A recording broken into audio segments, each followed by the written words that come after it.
But now, I got to be honest with you, man.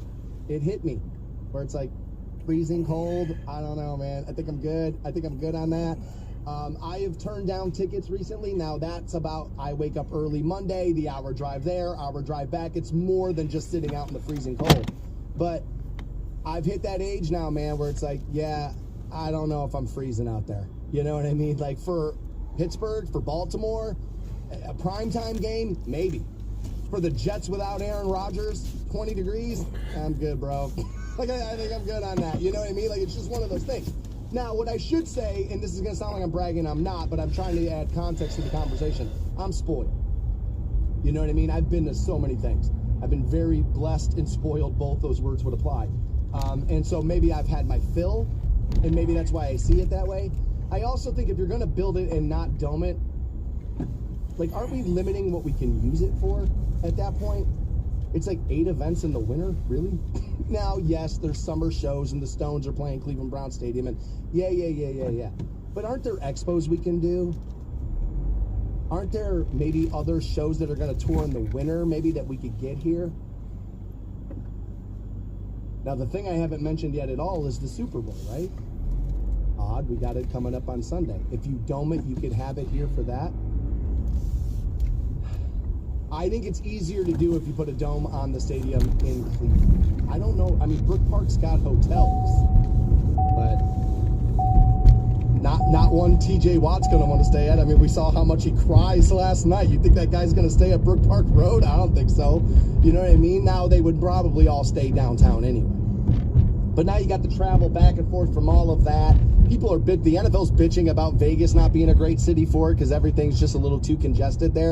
And Brook Park is not Las Vegas, but it is congested for sure. Absolutely it is. I mean, it's all strip clubs and car dealerships, but it's congested to say, you know what I mean? Like, for sure that's what it is. And so I don't know if I don't know if that's going to be it. Also, I don't know if you dome it, that means automatically you get a Super Bowl. Now that the team is better, and it's not like, oh yeah, and the Cleveland Browns, I think you would probably have a better chance at it. I don't think they're going to move the stadium to Brook Park, and actually, I think it's a mistake if they choose to do that. Don't blame the station. We expected you to cancel him by now. Well, my horoscope said that I shouldn't assume responsibility for anybody but myself. The Stansberry Show on Rock 106.9. 9 a.m. this morning, let's get you paid out. Bonus $1,000. Those keywords are presented by Beavers Marine. And the first one passed out at 9 a.m. this morning. Had been talking about the Cleveland Browns a touch because, well, there's plenty to talk about with them. And we're going to get to the NFL honors. We were talking about the stadium because the Browns have set in motion to purchase 176 acres in Brook Park. Now, it's not all that far from Berea. It's pretty much, you can see, I mean, you literally, wait for this one. You can throw a football to it. And so it seems kind of interesting where they're looking to do this. This was the Ford Motor plant. Ford Motor Company plant, in Brook Park, where that was. And I'm bad at size, like I am. So 176 acres, like I have no idea. Like I'm just bad at that. But there's, some speculation that they can move the stadium. I personally hope they don't. But if you're looking to put the practice facility and the stadium there, I think maybe you could do that. A lot of people are talking about if you dome it, you bring a Super Bowl here.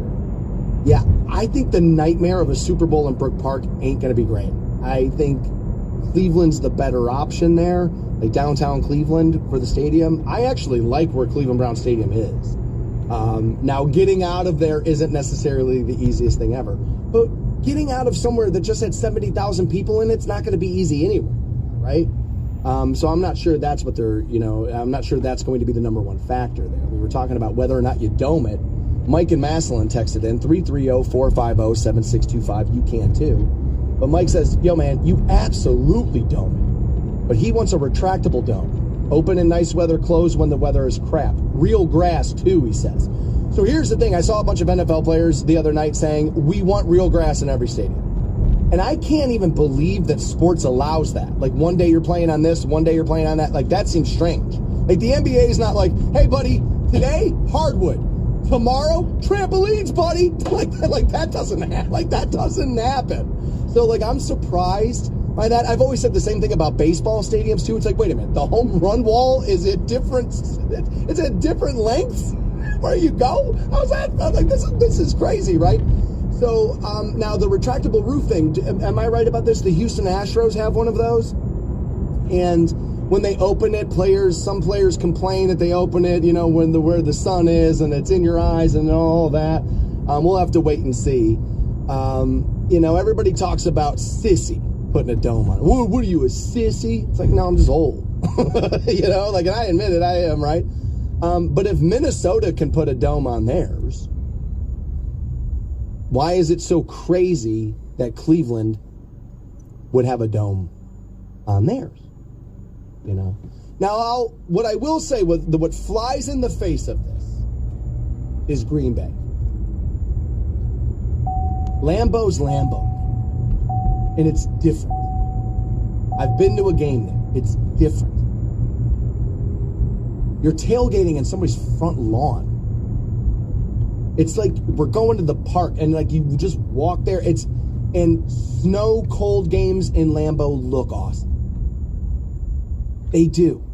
And it feels like this is NFL. Now, conversely, I've been to Buffalo for a game too. It gets a little too crazy there. Like, do you really want to be a fan who's like shoveling snow out of the stadium for cheaper tickets and stuff like that? Like, I don't know if I necessarily love that, One of the things I haven't talked about yet is the at-home viewing is better than ever.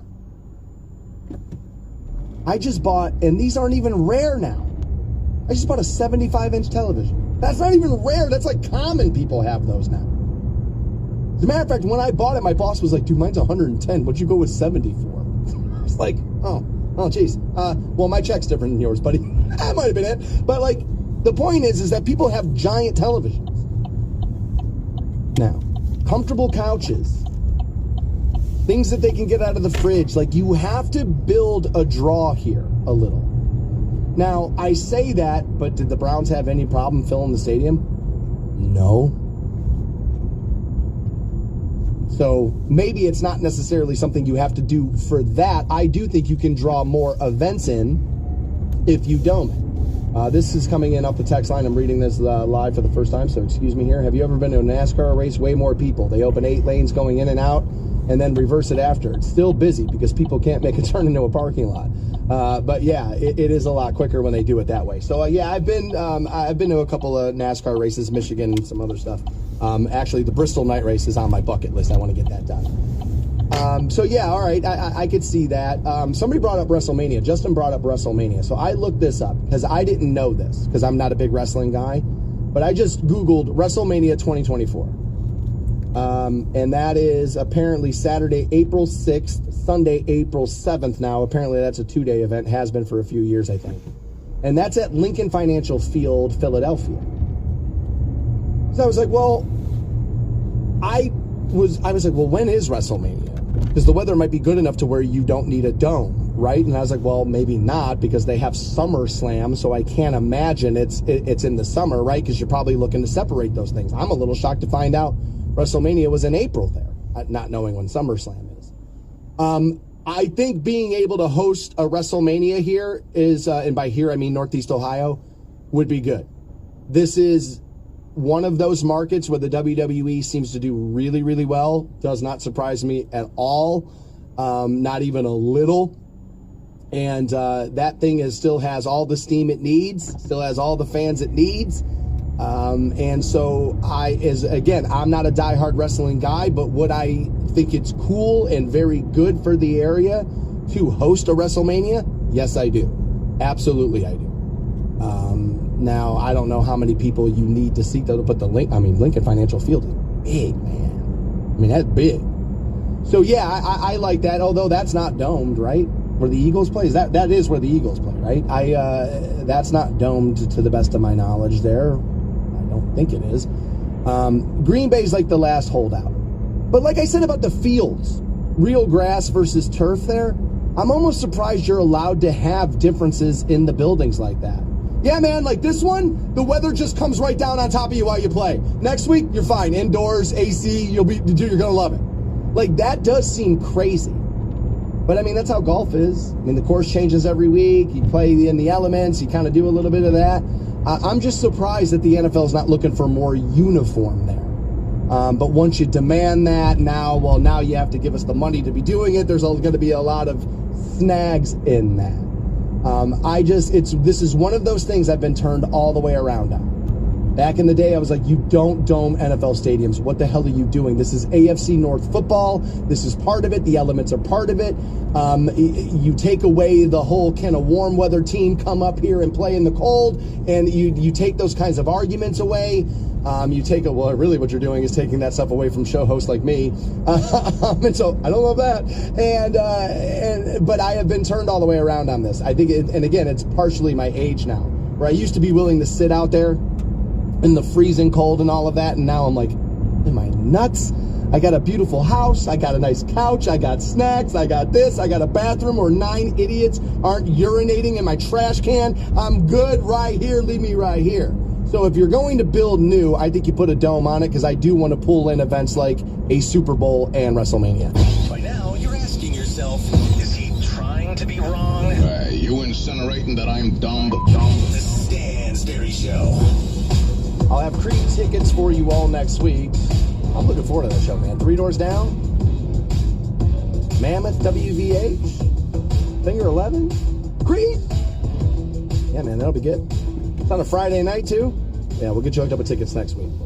You know, I want to make you aware of something. Our sister station is doing something cool. This actually started yesterday, 98.1 WKDD. They do this every year. It's actually the 25th annual Have a Heart, Do Your Part Radiothon, and this benefits the Akron Children's Hospital, and that presented by Lexus of Akron Canton. They're asking for all of us to become a KDD miracle worker with a donation of $20 per month. And you can call the First Energy phone banks at 330-543-0981. And the New Horizon Federal Credit Union text line is open too. Text KDD to 91999 to donate online that way. But that's their 25th anniversary doing that there. Keith and Tony do a great job of that, and it's for a good cause. And so I would like to see people donate if they have the means to do so. So Keith and Tony out there doing their Radiothon again this year. All right. I did not know this was today. I literally just found this out.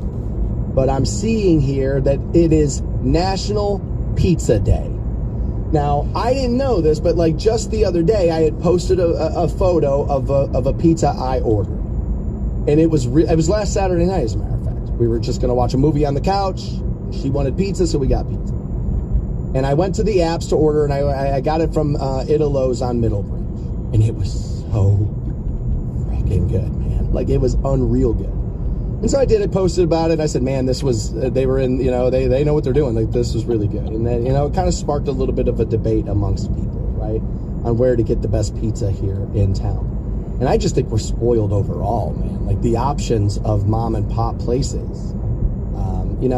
I get Pizza Oven's a large chain, and Krause's is a little bit of a larger chain, right, and all of that. But again, locally owned and that kind of thing. It's not necessarily like, Wall Street's pizza places. And we got a plethora of them, man, that are very, very good. As a matter of fact, I got a chance to hang out with our council ward from Ward 1 there, our council member, Jamie McCleister, because he saw my post, and he had asked me about Park Street Pizza. And I said, well, I've been to the one in Sugar Creek, because I play a golf course down there. It's called Black and Gold, and they're not far from there. And so I was like, on my way out of there, I would stop and get that sometimes. Very, very, very good. And they opened a location here in North Canton. He's like, why don't you meet me there? He's like, I'll get you introduced to the owners. And so sure enough, I got a pizza from there last night. It was delicious. And apparently, talking to that owner there last night at Park Street, he's got another restaurant in the works coming.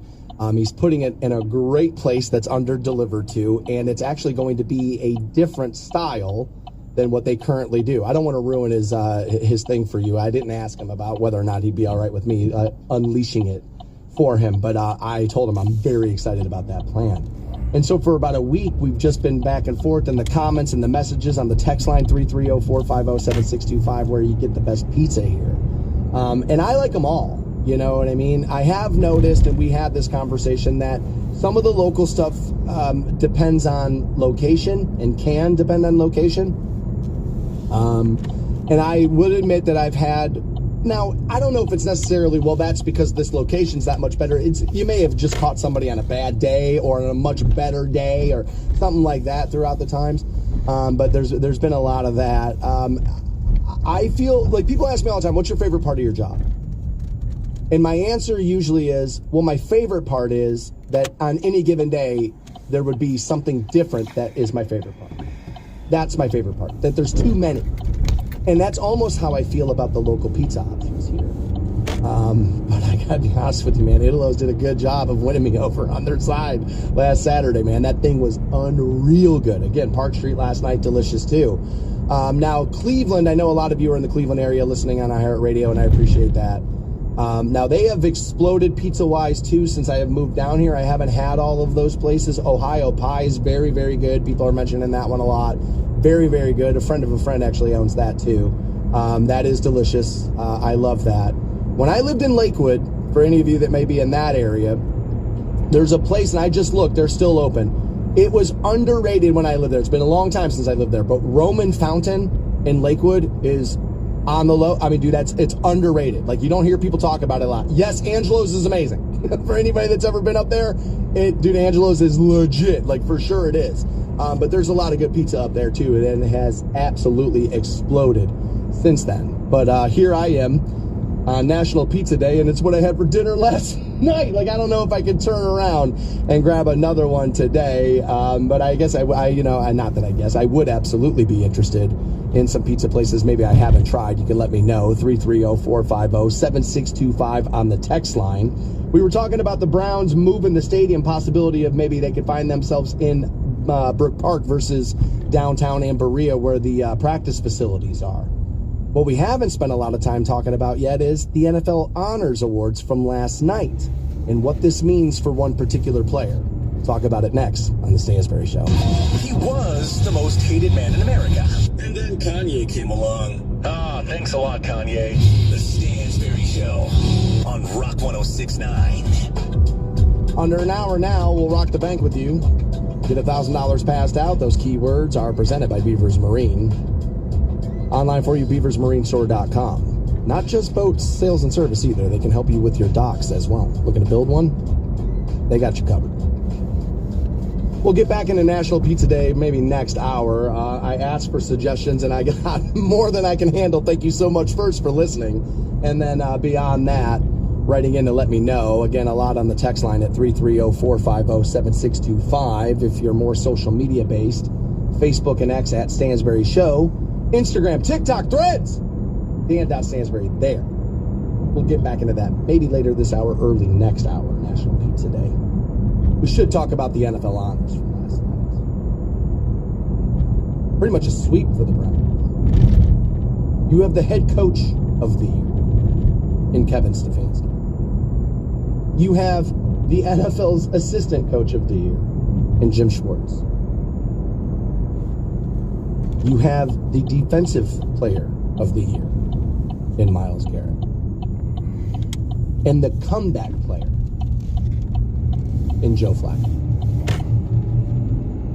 It's a lot of hardware from the NFL Honors.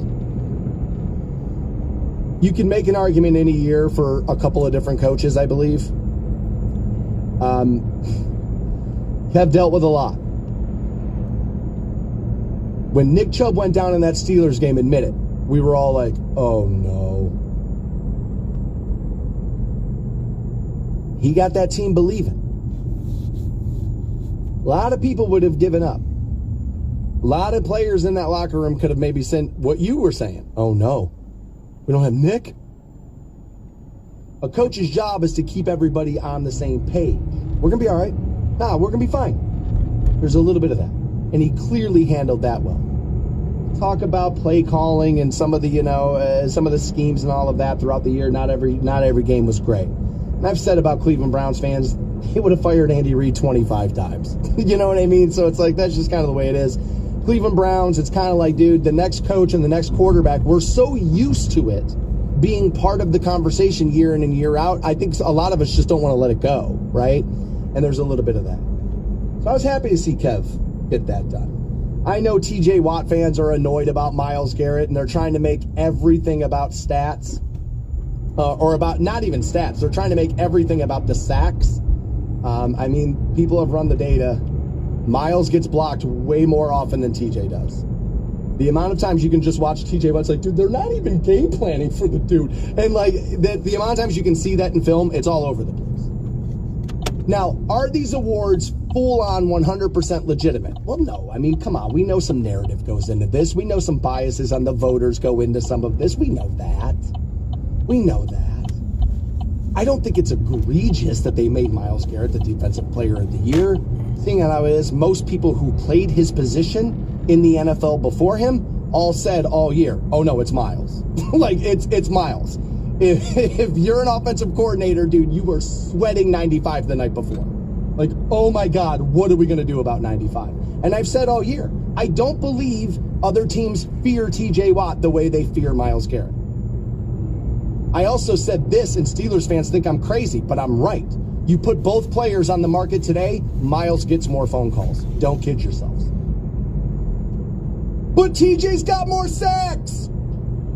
Yeah, tell it to the other yins. I ain't trying to hear it. I also just said he will win it. Forget the debate, who's better, who's got this, that, who's got that. I said Myles will win it. And people laughed at me. So yeah, I'm a victory lap a little. Sure, absolutely. About something most of us can celebrate? Yeah, I'm happy victory lapping on that. How you doing, Mark? Hey, buddy, don't forget to send those messages. Don't forget to be in my email because of how much I love it. Don't forget to be in there. Tried to tell the guy. Tried to tell everybody. Myles was going to win Defensive Player of the Year. Jim Schwartz, you got to love that. I mean, we were all terrified he was going to get head coaching jobs. I'm still worried about it next year. Now, you're starting to see some coordinators, Ben Johnson in Detroit, some other guys like, nah, man, I kind of like my job. And I hope that that kind of takes off in the NFL. Because I think too many times people are like way too obsessed with the next job. It's like, no, man, capitalize on this one. And so I want to selfishly hold Jim Schwartz here, and by here I mean the Cleveland Browns, to run that defense. Because we saw what it looked like with Joe Woods. Horrific. Night and day. And you feel like Schwartz went in there, slammed the door, and said, listen to me, you prima donna idiots. Nobody cares if you're good if you don't play well. You have to be good. And he brought accountability to that unit. And you could see it. Game one. Impactful coach there, for sure. Can't take anything away from him. This is all positive. Unless you're Deshaun Watson.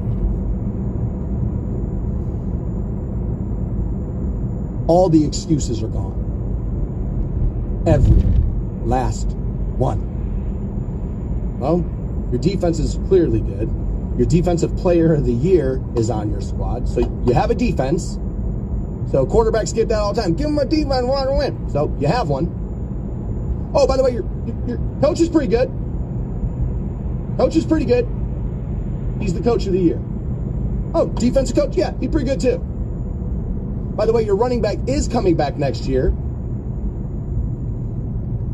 And we're waiting to see whether or not you still have him.